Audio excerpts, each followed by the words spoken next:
பொதுவாக முதுகு வலி யார் யாருக்கு வரலாம் அப்படின்னு பார்த்தீங்கன்னா ஓல்ட் ஏஜ் பீப்புளுக்கு முதுகு வலி வரலாம். ஏன்னா அவங்களோட மசில்ஸ் வந்து ஏஜிங்னால பலம் குறைஞ்சு ஸ்டிஃப் ஆகலாம், லிகமெண்ட்ஸ் வந்து டைட் ஆகலாம். இதனால் அவங்களுக்கு முதுகு வலி வரதுக்கான வாய்ப்பு இருக்குது.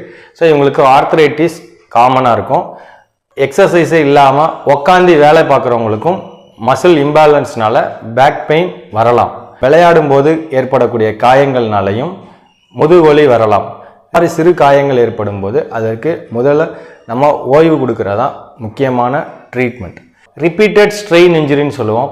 அதிகமாக வந்து முதுகு யூஸ் பண்ணி குனிகிறது, நிமிர்றது, ஸோ இந்த மாதிரி ரிப்பீட்டட் ஸ்ட்ரெயின் நம்ம பண்ணுறதுனாலையும் நமக்கு முதுகு வலி வரலாம்.